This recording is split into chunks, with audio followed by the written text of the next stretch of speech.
¿Qué tal? Buenas noches. Vamos a iniciar con el manejo perioperatorio del paciente portador de dispositivos cardíacos implantables sometidos a cirugía no cardíaca. Es portador, discúlpenme.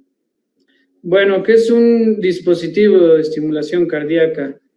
Existen varios dispositivos de estimulación cardíaca. El más básico, el que más se conoce a nivel mundial, es el marcapasos, pero tenemos que tener en cuenta que ya la tecnología ha avanzado y las nuevas terapias de manejo para falla cardíaca, insuficiencia cardíaca, es el resincronizador cardíaco, o para esos pacientes que tienen alguna canalopatía o que tienen ya una cardiopatía isquémica avanzada y que tienen taquicardias ventriculares, se manejan mucho los desfibriladores automáticos implantables, que los conocen como DAI aquí en México.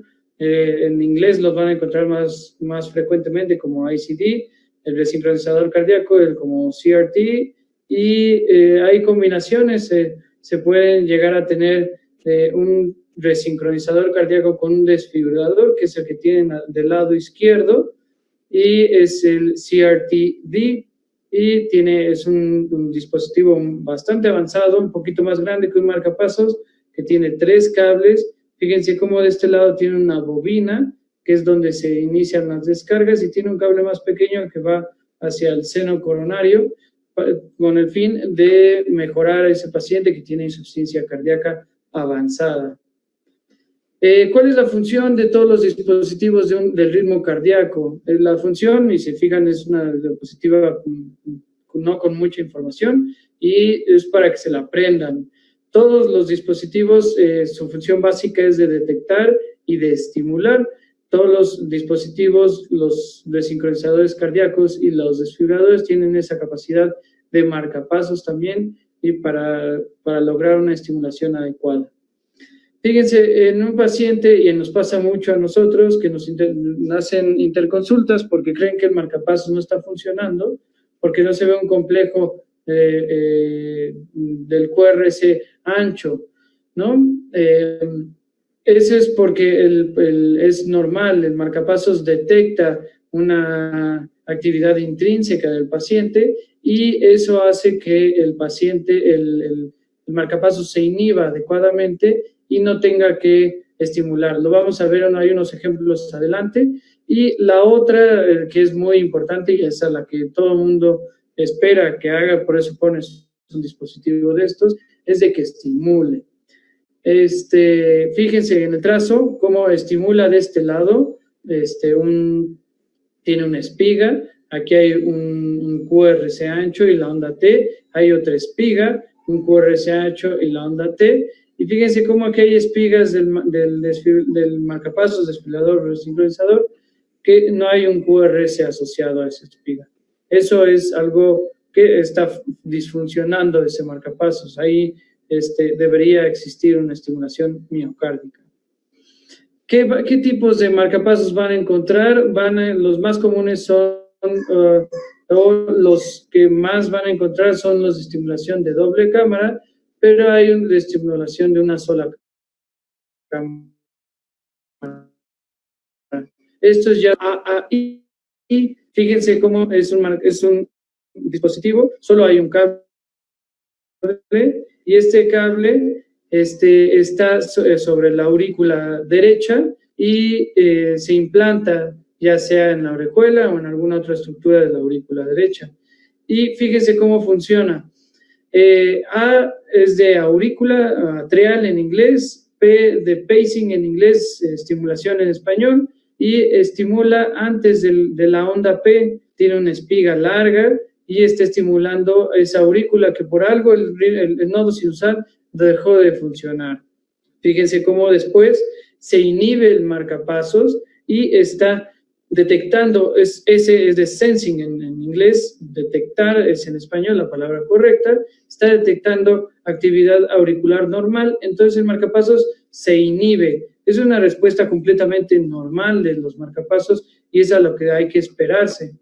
Los marcapasos BBI, que son un poquito más frecuentes y son pacientes, es una indicación, o ya solo tienen una indicación, que son esos pacientes que tienen fibrilación auricular asociada, y esa fibrilación auricular tiene un bloqueo AB añadido, y por eso necesitamos soporte de estimulación cardíaca, y ese es un marcapasos BBI. Ahorita vamos a aprender más o menos qué son cada una de las letras.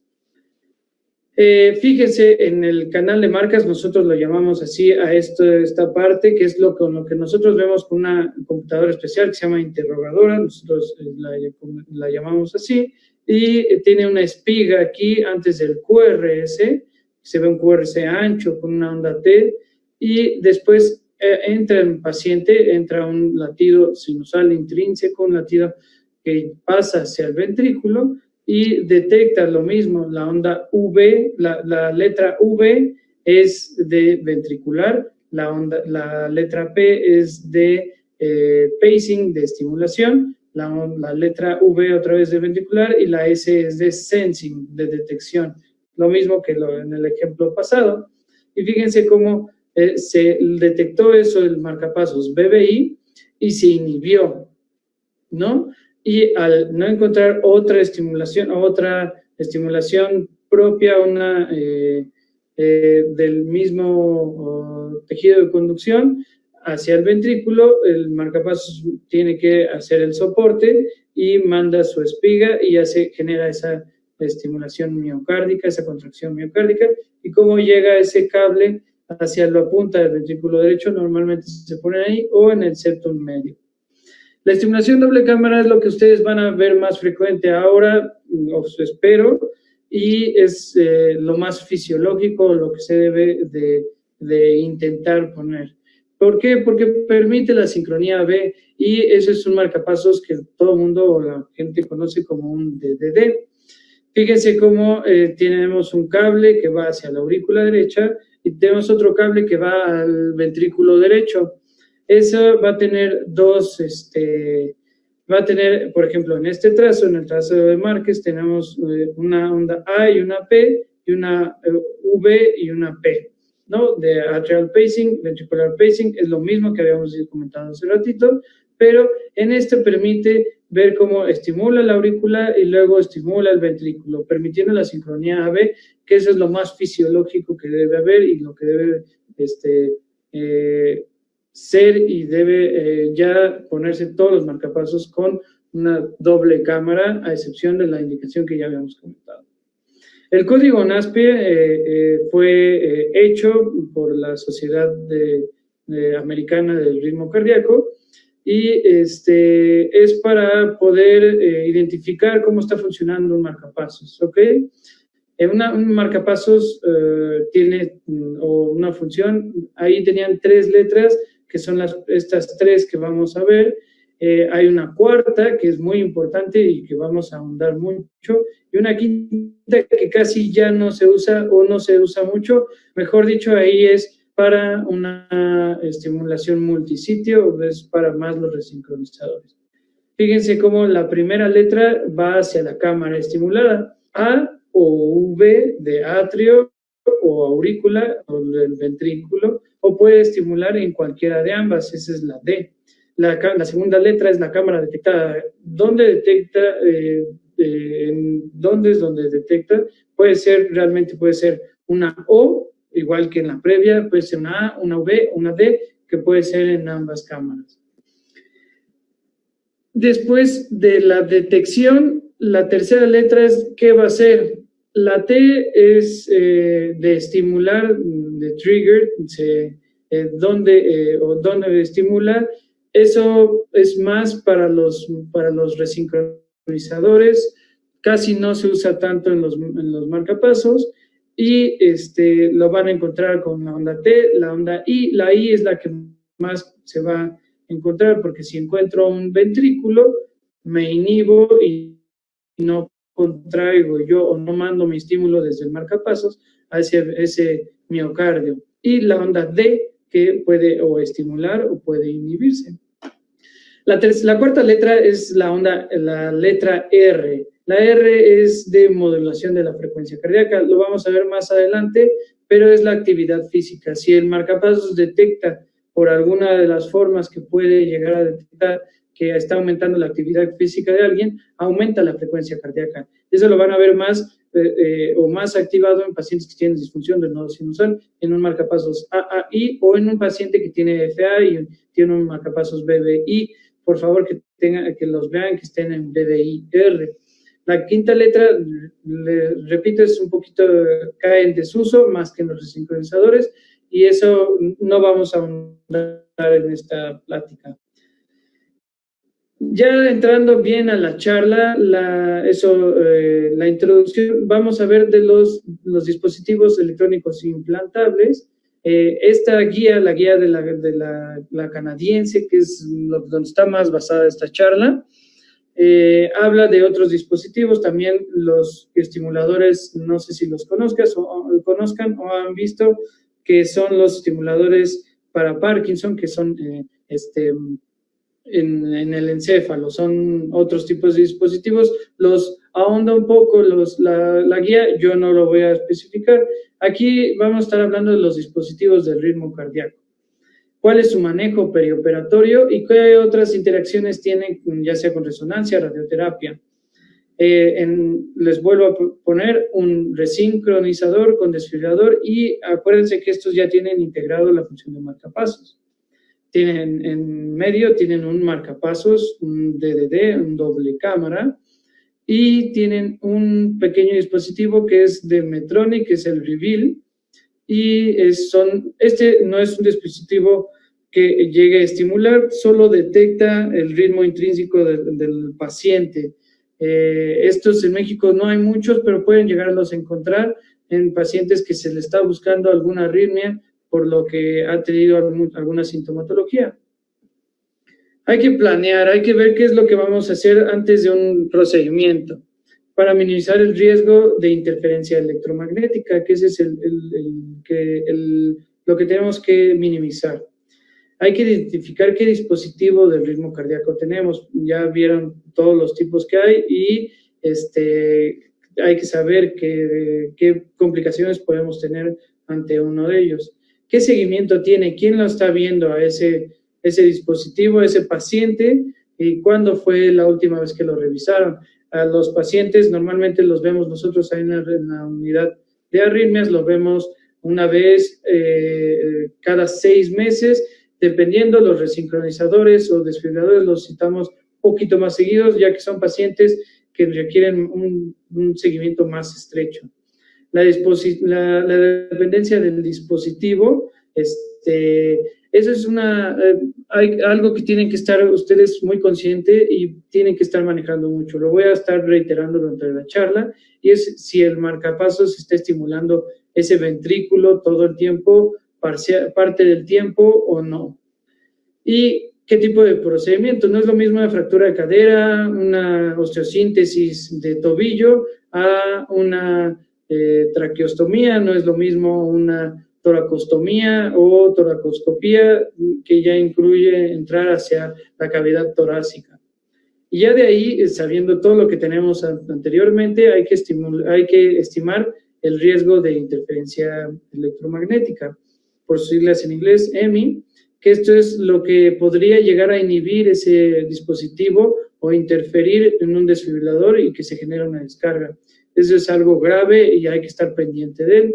También saber el soporte técnico que tiene ese dispositivo. Todas las marcas de marcapasos y de dispositivos avanzados como resincro y desfibrilador siempre tienen un técnico al que se le puede hablar y ayudarse con él. Y él puede ayudarles a interrogar ese dispositivo. De eso siempre de la mano de un cardiólogo y obviamente de preferencia con un electrofisiólogo. Hay que hacer una evaluación y un manejo es multidisciplinario. Esto es de la mano con el cirujano, con el anestesiólogo, cardiólogo y el electrofisiólogo. Ellos deben estar todos en conjunto para saber qué es lo mejor para ese paciente durante el procedimiento.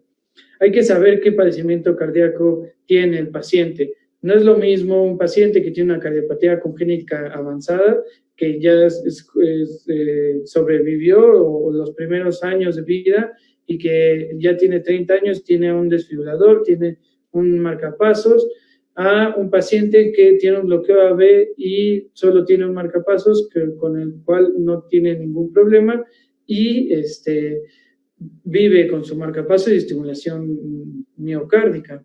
Hay que saber qué indicación tuvo para la implantación. No es lo mismo un bloqueo AB a una disfunción del nodo sinusal. El estado hemodinámico actual o la medicación actual. No es lo mismo un paciente que tiene amiodarona en un paciente que tiene un desfibrilador a un paciente que tiene amiodarona en un marcapasos con fibrilación auricular. Todo eso tienen que saberlo y ayudarse de su cardiólogo o electrofisiólogo que tiene más información. ¿Dónde está el marcapasos? No es lo mismo un desfibrilador derecho o un desfibrilador subcutáneo, a un marcapasos que está del lado izquierdo, o un marcapasos que está abdominal y que tiene un cable epicárdico porque tuvo alguna complicación y esa fue la mejor decisión que tuvieron para la estimulación de ese paciente. Las características de la programación y la longevidad de la batería. No es lo mismo una batería que ya tiene 1.5 años a una batería que tiene 5, 7, 20 años, no hay muchas, y las características de la programación. No es lo mismo un DDD a un BBI.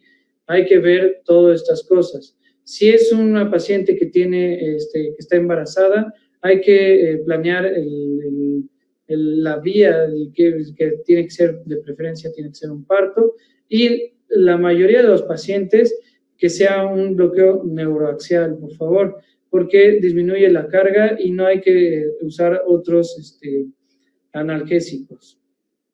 Fíjense, ya entrando en el tema, como son dos radiografías diferentes de dos pacientes diferentes.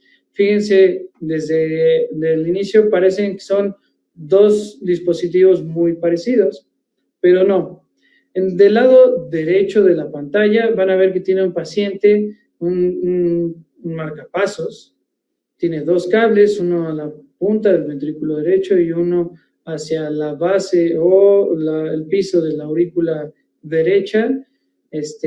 Tiene algo de arteriosclerosis, no tiene mayor importancia el paciente. Puede ser que tenga algo de neumopatía, pero no es un paciente tan complicado.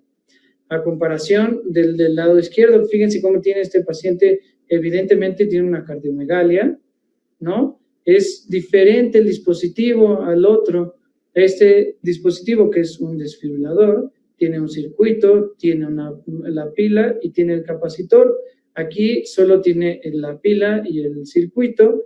Y fíjense cómo los cables entran a la aurícula, a la subclavia izquierda, y van un cable de este lado hacia la aurícula derecha y el otro hacia la punta del ventrículo derecho. Con las flechas está marcando las bobinas, que son un poquito más radioopacas, y se puede ver muy bien las dos bobinas, que son muy diferentes a los cables, que son un poquito más sencillos del lado derecho. ¿Ok? Parecería a primera impresión que son lo mismo, pero hasta el dispositivo es un poquito más grande que el del lado derecho. Ya ustedes, desde el 2016, Medtronic lanzó este nuevo marcapasos, es un marcapasos BBI, que es un marcapasos pequeño que va hacia la punta del ventrículo derecho, y que ya ustedes puede ser que lo empiecen a encontrar, porque en México no hay muchos, pero ya no tardan en implantarse más, y es un marcapasos sin cables y que pueden llegar a encontrarlo. ¿Qué información tienen que tener ustedes sobre el dispositivo del ritmo cardíaco? Primero hay que saber qué tipo de dispositivo del ritmo cardíaco es, qué marca y qué modelo es. No es lo mismo un modelo antiguo a un modelo nuevo. Los modelos nuevos tienen mayores funciones que los antiguos. Esto es obvio, la tecnología avanza. que saber cuándo fue la última revisión que se hizo y quién realiza el seguimiento.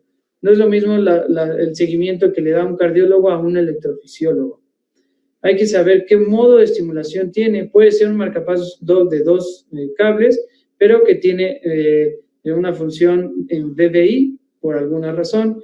Puede el sensor de frecuencia, lo que les comentaba, la letra R, la cuarta letra del código NASPE, y la dependencia en la estimulación ventricular. Hay que saber qué longevidad o el voltaje que tiene la pila. Normalmente las pilas tienen un voltaje de 3.1 y va disminuyendo y terminan en 2.63. No llega el voltaje a 0. Hay que saber qué alertas o qué llamadas de atención tiene el dispositivo. Los dispositivos también sirven como diagnóstico y detectan arritmias. Sobre todo, más los desfibriladores y los resincronizadores cardíacos. Hay que saber cuál es la actividad reciente. No es lo mismo un paciente que estimula un porcentaje mínimo en la aurícula y la mayoría del tiempo en ventrículo, a un paciente que estimula más en la aurícula que en el ventrículo y es dependiente, o un paciente que es totalmente dependiente y estimula 100% ese ventrículo. Hay que saber cuál es la frecuencia mínima. Normalmente está entre 50 y 70, y hay en casos específicos como pacientes que llegan y la frecuencia mínima puede llegar a ser hasta de 45, dependiendo de las demandas de cada paciente.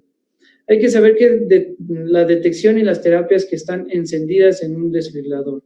Esto es muy importante y eso va a estar de la mano con el electrofisiólogo, que les va a ayudar durante el procedimiento, que tienen que tener a la mano durante el procedimiento. No va a estar durante el procedimiento, pero que sí haya explicado cómo es el funcionamiento básico de un desfibrilador o cómo inhibir el desfibrilador y qué hacer ustedes durante el procedimiento. La respuesta ante el imán. No sé si han escuchado o les han comentado qué pasa si a un paciente le ponen un imán. Muchos creen que se inhibe. No es cierto esto. Entra en un modo que es asincrónico, la mayoría, o puede desactivarse esta opción. Eso hay que ver y dependiendo de la marca del marcapasos es la respuesta al imán. Ahorita lo vamos a ver después. Hay que saber los parámetros básicos, hay que saber cómo están los umbrales, la sensibilidad, la impedancia de los cables.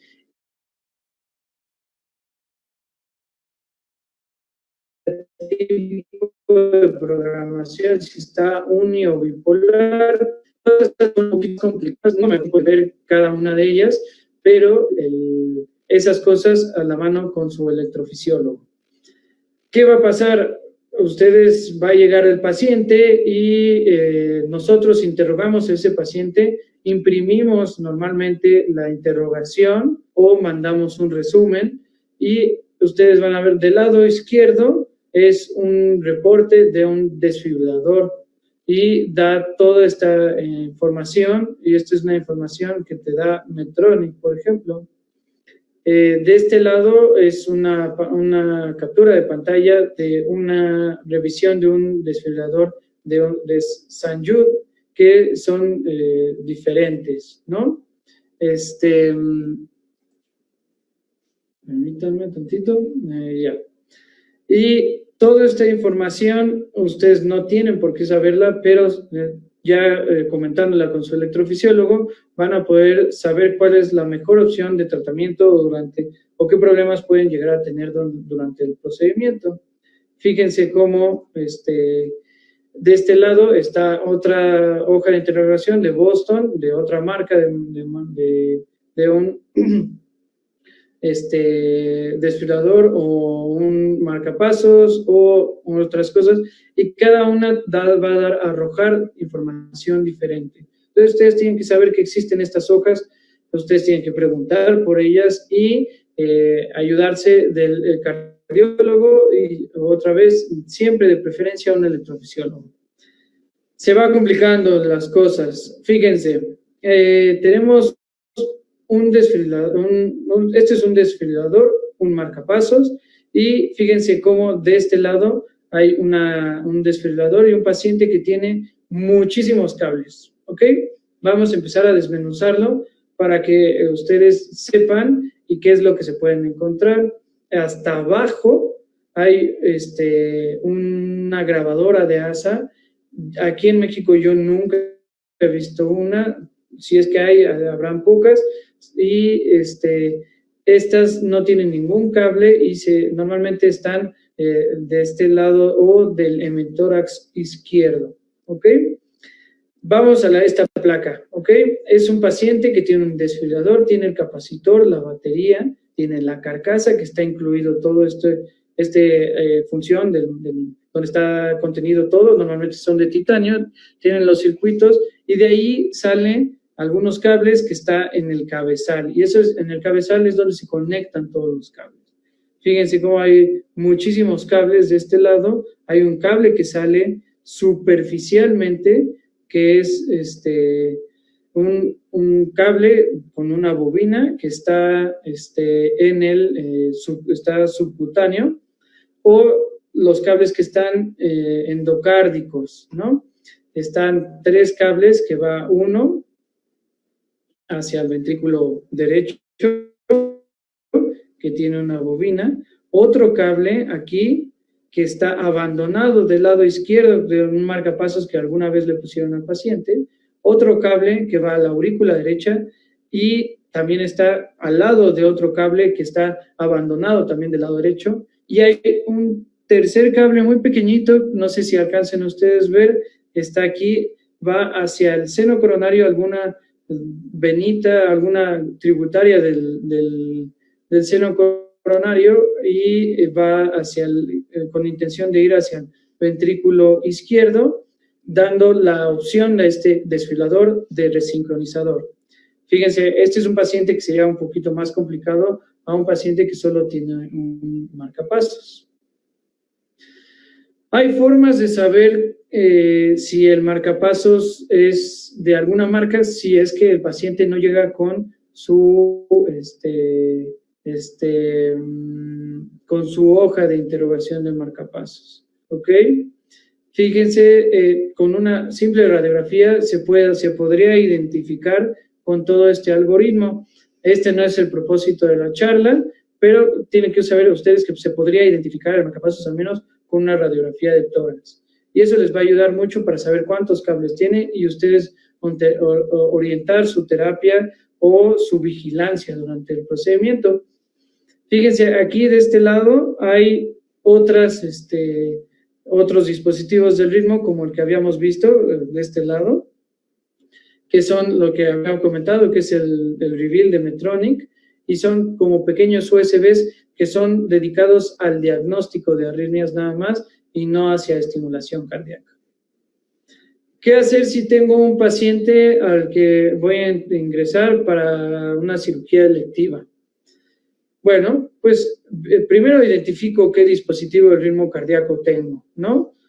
Puede ser un resincronizador, un desfibrilador, un marcapasos, o puede ser solo una grabadora de ASA y no hay mucho que hacer. Pero si es un marcapasos, un desfibrilador o un resincronizador, hay que ver cómo está interrogado, cuánta longevidad tiene. Si el marcapasos o el doctor, el cardiólogo o el electrofisiólogo menciona alguna de estas siglas, que es EOL, ERI o RRT, que significan intervalo de reemplazo electivo, tiempo de reemplazo recomendado o fin de la vida, end of life. Ese dispositivo hay que cambiarlo, ¿ok? Hay que hacer un cambio de generador antes de su cirugía, ya que es una cirugía electiva y puede esperar, no es una cirugía de emergencia. Regresamos a la planeación preoperatoria. ¿Qué es lo más importante que tienen que hacer ustedes durante su planeación preoperatoria? Tomarles electrocardiogramas. Siempre a los pacientes, por favor, tómenles electrocardiogramas. Ese paciente, con ese electrocardiograma te va a permitir identificar si es dependiente o no del marcapasos. Y eso también ayuda para diferenciar si tiene una extrasístole ventricular a una estimulación ventricular. Ustedes han visto millones de extrasístoles ventriculares en los monitores y no es, o podría ser muy parecido o confundirse con la estimulación ventricular. De ahí vamos a estimar la probabilidad de interferencia electromagnética y de eso es dependiendo del tipo de cirugía y el tipo de dispositivo de ritmo cardíaco y dónde están los cables, ¿no? Por ejemplo, nos tocó valorar a un paciente que tenía una hernia ventral, pues es un paciente que tiene una hernia ventral subquifoidea, iban a usar el electrocauterio de los cirujanos y pues el electrocauterio y la herida de la hernia ventral está muy cerca, menos de 15 centímetros. Es la distancia al que ustedes tienen que saber que tienen que tener mucha precaución, ya sea de los cables o del dispositivo de ritmo cardíaco, ¿ok? ¿Quiénes tienen mayor probabilidad de interferencia electromagnética? Pues los que están muy cerca o menos de 15 centímetros del dispositivo o de los cables. Los cirujanos que usan el electrocauterio muchísimo, o los gastroenterólogos que hacen coagulaciones con argón. Un electrocauterio tiene que ser programado en bipolar y hay que fijarse lo que les comentaba, no es la programación de los cables, puede estar en unipolar o en bipolar, y estos pacientes que estén programados en unipolar tienen más riesgo porque tienen una sensibilidad, puede detectar más cosas que un paciente que está en un cable en bipolar. Fíjense, tenemos dos electrocardiogramas. El de arriba, vean cómo es un paciente, obviamente tiene un dispositivo del ritmo cardíaco y tiene de este lado tiene un ritmo intrínseco, otro ritmo intrínseco. Al no entrar el paciente, estimula el marcapasos, teniendo el mismo complejo de este lado, y es una estimulación ventricular derecha, genera un bloqueo de rama izquierda. Pero fíjense cómo en este latido no es el mismo de la estimulación, es una extrasístole.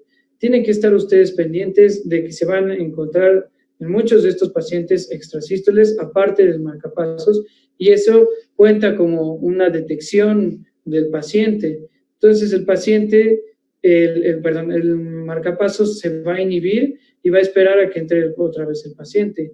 Fíjense cómo hasta el final del electrocardiograma tiene otra extrasístole muy pegadita al latido estimulado.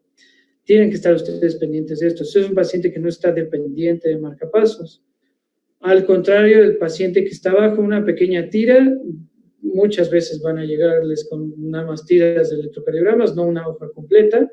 Y fíjense cómo todo el tiempo está, al menos en esta mini tira que les dieron, está estimulando el marcapasos. Entonces, este paciente, con eso que tienen ustedes o que están observando, lo clasificarían como un paciente que está completamente dependiente de marcapasos.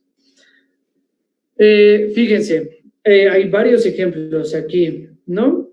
Este es un paciente que tiene un marcapasos BBI en unipolar, tiene una espiga más grande, fíjense cómo hay una discordancia AB, la aurícula está por su lado y el ventrículo está por su lado. Los dispositivos que están programados en unipolar, en muchos electrocardiogramas, no en todos, van a ver una espiga muy grande del marcapasos. Los marcapasos que estén estimulados en forma bipolar van a ver una espiga muy pequeñita, y fíjense cómo tiene también una discordancia aurículo-ventricular importante.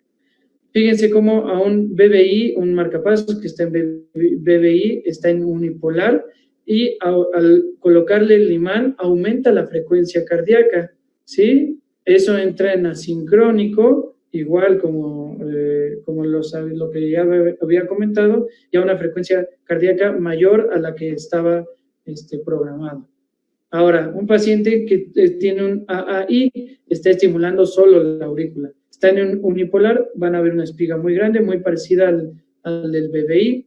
Y si le pongo a ese paciente un marcapasos, un imán, ya ese paciente que está programado en bipolar va a aumentar igual su frecuencia cardíaca.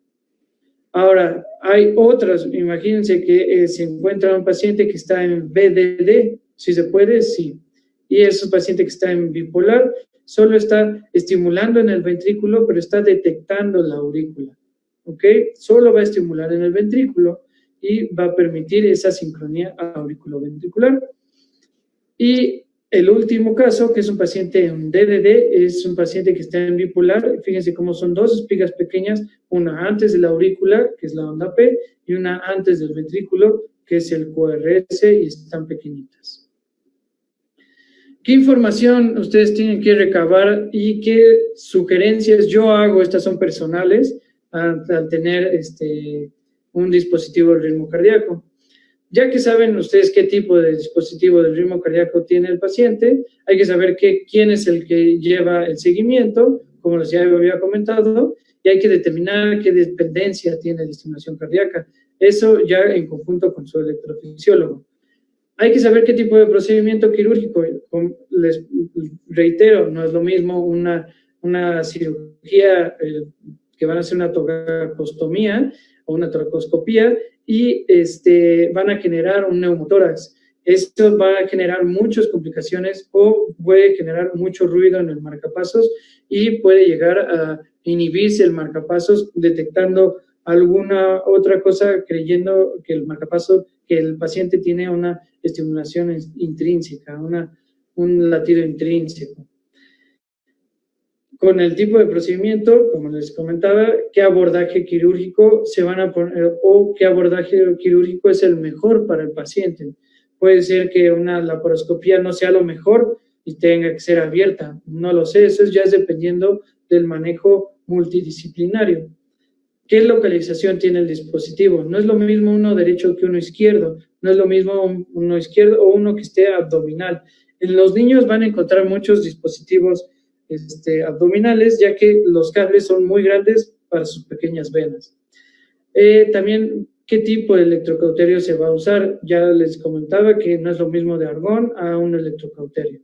Ya de ahí, ustedes van a estimar el riesgo. ¿Tiene muy alto riesgo o tiene poco riesgo? Si tiene mucho riesgo, pues voy a preparar mi imán, le puedo poner un marcapasos transitorio, voy a ponerle los parches de estimulación con mi monitor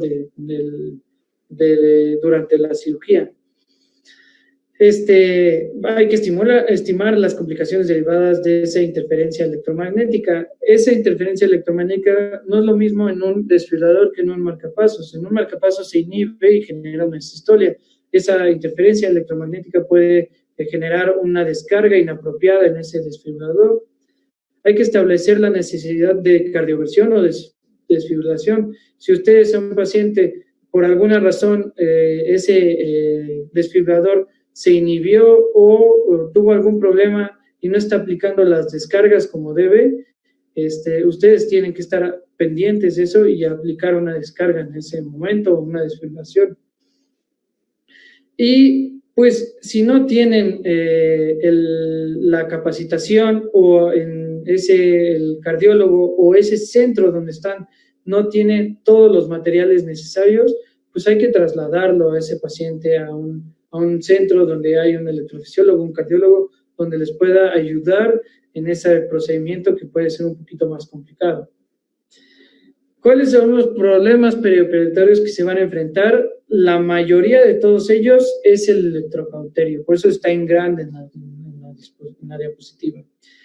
¿Cómo van a estimar ese riesgo de interferencia electromagnética? ¿Quiénes son? ¿O quiénes son los que tienen mayor riesgo de interferencia electromagnética? Son los pacientes que están dependientes de estimulación del dispositivo del ritmo cardíaco.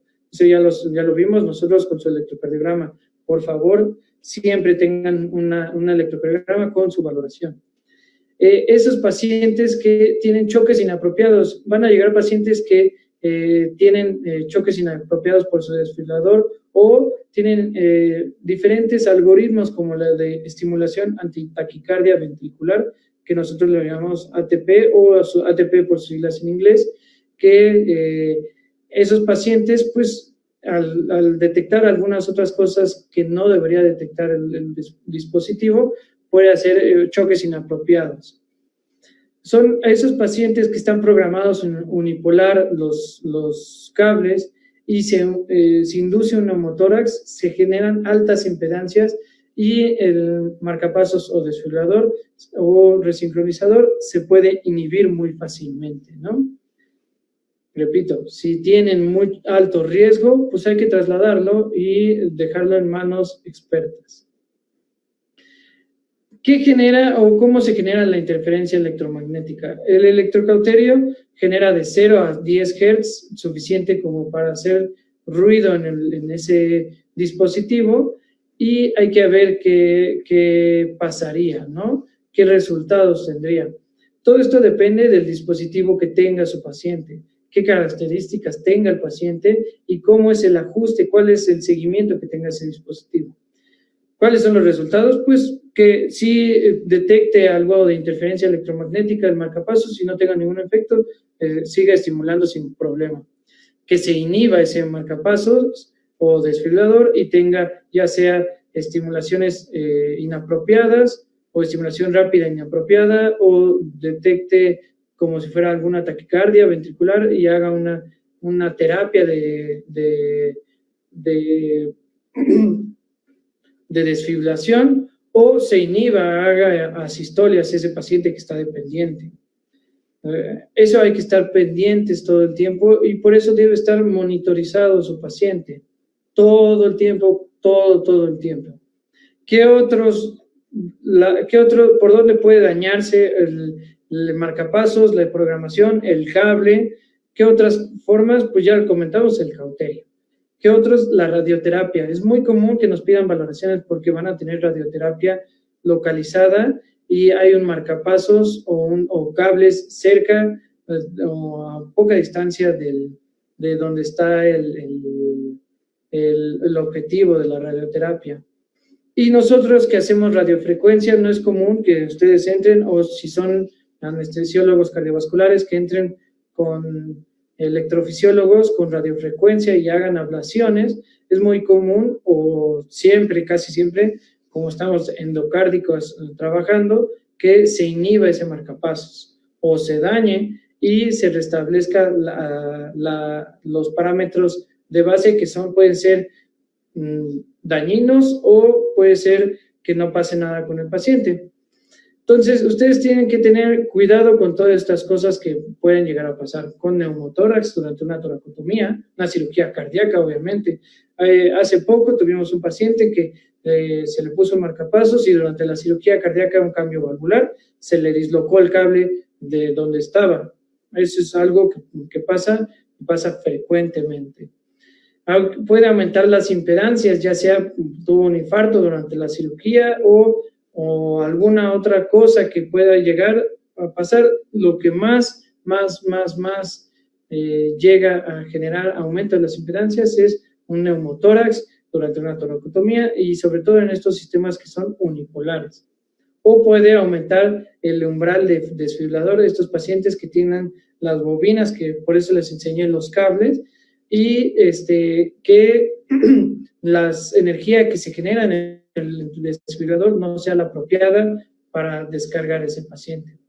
Se puede llegar a quemar el endocardio o donde está el marcapasos debajo de la piel, sí llega a quemar, y esto puede aumentar las impedancias, como les comentaba. Puede fallar y que se restablezca una configuración previa, puede ser nociva o no hacia el paciente.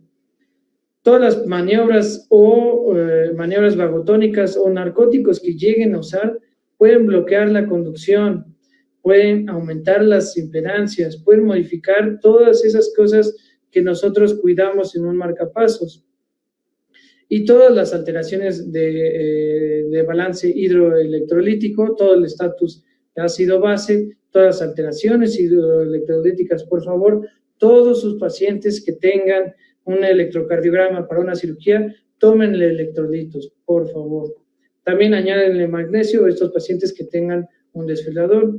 No saben todas las interacciones medicamentosas. Un paciente que tenga amiodarona o que iniciaron amiodarona pueden aumentar los umbrales y ustedes modificar en ese momento la programación del marcapasos.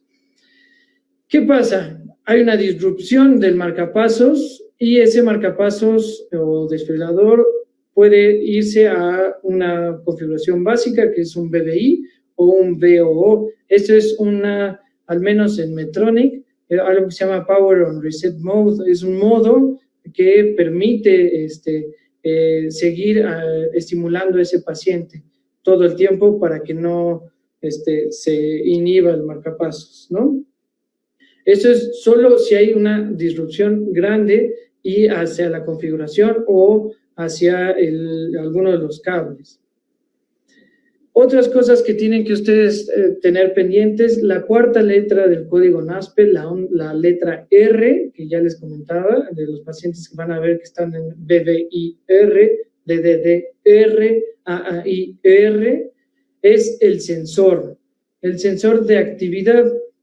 Y hay muchos tipos de sensores, no es el tema de la plática, pero son el de ventilación minuto, basados en el QT, de contractilidad, y todo esto va a permitir que aumente la frecuencia cardíaca de un marcapasos. Eso les puede pasar durante un procedimiento quirúrgico y ustedes pensar que está teniendo un problema el marcapasos o está teniendo interferencia electromagnética y de preferencia hay que desactivarlas. ¿Por qué? Porque pueden hacer taquicardias mediadas por marcapasos. Eso es lo que les comentaba, hay que desactivarlos previo a la programación. ¿Cuál es el manejo perioperatorio? Durante o transoperatorio. Hay que monitorizar a los pacientes. Ustedes ya lo hacen, gracias a Dios tienen esa ventaja de tener un monitor y estar viendo, o una desventaja, no lo sé, de estar viendo el ritmo todo el tiempo. Hay que controlar todas las condiciones que propicien a las arritmias, saber si un paciente que se tomaba su beta bloqueador, que se lo tome antes del procedimiento quirúrgico, o si toma amiodarona, que la siga tomando y no la suspenda, no lo sé, eso es dependiendo de cada caso. Hay que evitar que tengan hipotensiones. Los marcapasos tienen, o muchos marcapasos, tienen una capacidad de detectar el volumen latido y eso puede generar taquicardias reflejas. Esos pacientes son pacientes que tienen síncopes neurocardiogénicos normalmente o tienen disautonomía. Una maniobra de Valsalva que aumente la presión intratorácica, puede ser que tengan esos cambios de frecuencia cardíaca por esos mismos programaciones que tiene el marcapasos, o tienen que tener ustedes cuidado, ustedes ponen muchos catéteres venosos centrales. En un paciente que le acaban de poner un dispositivo del ritmo cardíaco recientemente, durante 3 meses, pueden dislocar algunos de los cables, sobre todo si están del lado derecho. Hay que evitar los escalofríos, unos volumen corriente muy grandes, hiperventilación, hipocalemia. Todo eso ustedes son los expertos, yo soy solo lo que recomiendo que hay que evitar. ¿Qué hacemos? Un paciente debe entrar a un procedimiento y ustedes estiman que tiene un alto riesgo de interferencia electromagnética, pueden ponerle los parches. ¿Cuál es la mejor forma de poner los parches? De forma antero-posterior, y aquí en la diapositiva dice de 4 a 5 centímetros. Yo les digo de preferencia que sea a 15 centímetros y el parche que esté posterior, que esté directamente atrás del corazón. Eso garantiza que sea una estimulación más efectiva. Del lado derecho les pongo de ejemplo del imán. Este es un imán más o menos de 90 Gauss, un poquito más poderoso. Con un imán van a poder ustedes hacer que entre en asincrónico ese marcapasos y forzar la estimulación cardíaca o aumentar esa frecuencia cardíaca. Actualmente van a ver que hay diferentes efectos durante el imán y lo vamos a ver adelante. El electrocauterio intraoperatorio. Por favor, insístanles que se programen en bipolar y que su uso sea muy limitado y que el camino de la corriente sea distancia del dispositivo o de los cables. ¿Cómo puede ser? Poniéndolo en los muslos, y si la cirugía va a ser abdominal, poniendo el parche en los muslos, que esté muy alejado. Si va a ser torácica, pues que sea lo más lejos y que no entre en un arco que esté dentro de alguno de los componentes del marcapasos. Que no sean periodos prolongados. ¿Qué es un periodo prolongado? Mayor de 5 segundos. Nosotros que usamos el electrocautario muchas veces para cambios de generadores, nosotros vemos frecuentemente cómo se inhiben con menos de 5 segundos y que sus ráfagas, entre cada ráfaga que se use, sea menor a 5 segundos y siempre la configuración mínima. ¿Cuál es el problema con los electrocauterios o los cauterios de argón? Es que no hay pequeñas dosis, tienen las mismas implicaciones de interferencia electromagnética y ese dispositivo hay que reprogramarlo antes de la cirugía y sobre todo en los pacientes que son dependientes de marcapasos. ¿Cuál es su respuesta al imán? Les pongo varias respuestas, les voy a hablar más sobre Medtronic y Sanjud, que son los que más van a encontrar, al menos en México.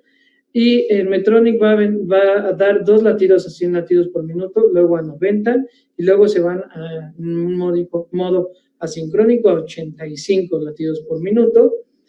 Y en Sanjud aquí pone que son 3 latidos a 100 o 98 y después se van a 85.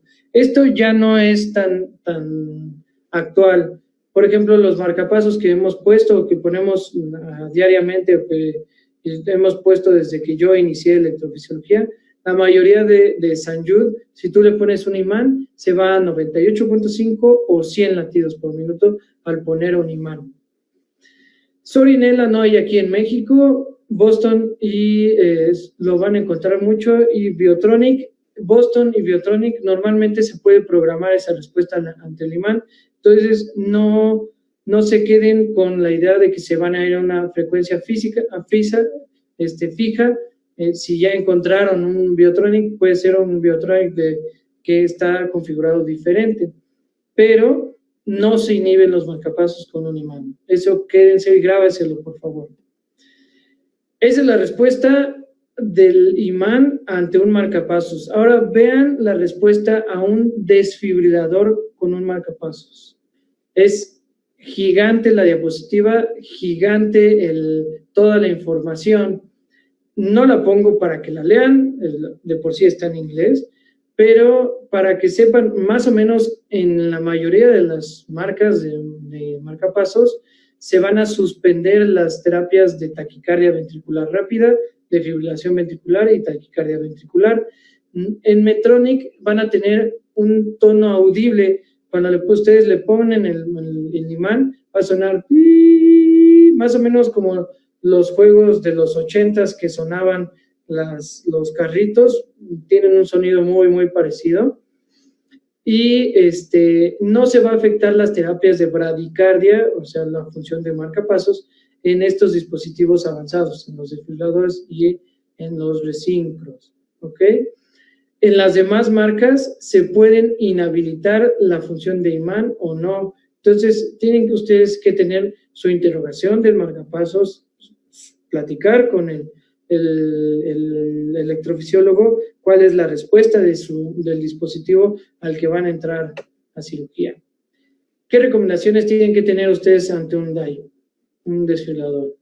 Pues de preferencia pueden deshabilitar las terapias en lugar de reprogramar. ¿Cómo las deshabilitan? Con un imán, ¿sí? Si lo tienen que reprogramar, pues lo tienen que reprogramar de la mano del electrofisiólogo con el técnico, dependiendo de cada marca de marcapasos. El problema de reprogramar o de usar un imán es que puede fallar la programación inicial. ¿Por qué esto se ha visto? No hay una explicación. La verdad es que es muy poco, pero puede llegar a haber fallas. O con la misma electrocauterio puede tener esa falla de la programación, como ya lo habíamos comentado. En caso de una arritmia que ustedes detectan que está entrando una taquicardia ventricular, una fibrilación ventricular, si ustedes quitan el imán, va a restablecer las terapias y el dispositivo va a generar su propia terapia, ya sea antitaquicardia o desfibrilación o cardioversión. Si no pueden usar el imán por cualquier cosa, hay que reprogramarlo y ustedes tienen que tener a la mano los parches, el monitor, en caso de que ustedes tengan que iniciar la propia descarga porque el marcapasos no está, el desfibrilador no está entrando. Y pues obviamente hay que establecer un plan de reprogramación postoperatoria en caso de que no se hizo la cirugía, se canceló, se retrasó o tuvieron algún problema. ¿Cuáles son los cuidados postoperatorios? Siempre monitorizar a esos pacientes, siempre reprogramarlos, ver la función del dispositivo y de los cables en una toracotomía, en una toracoscopía o en algo que entre en el tórax. Y saber cuáles son los pacientes que están dependientes de marcapasos, cuál es su respuesta al choque cardiogénico, choque anafilático, choque, cualquier tipo de choque. ¿Cuáles son los pacientes que entran a una cirugía o los pacientes que entran a un procedimiento de alto riesgo? Cuando pasen a terapia intensiva, muchos de terapia intensiva saben de marcapasos, muchos no. Hay que saber, en mi hospital, por ejemplo, le pegaban al marcapasos para que aumentara la frecuencia cardíaca en el caso de un choque cardiogénico, pero eso es dependiendo del sensor.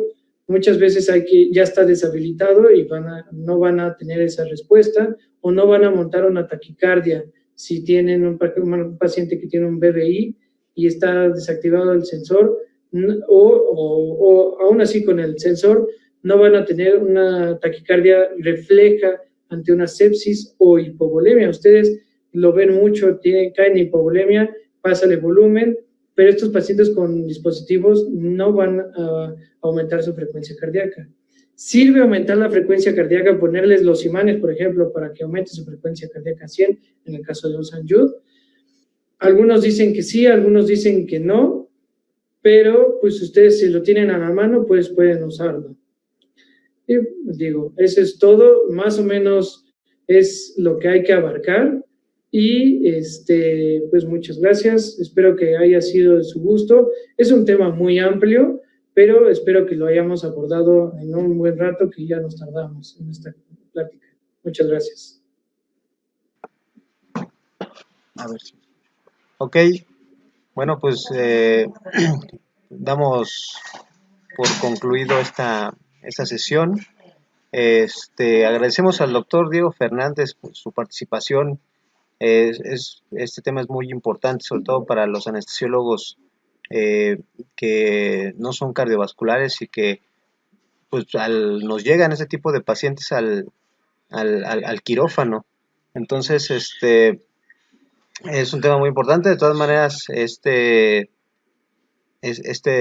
grabación se va a quedar aquí en la página de la asociación y posteriormente la subiremos al canal de YouTube para que la sigan viendo.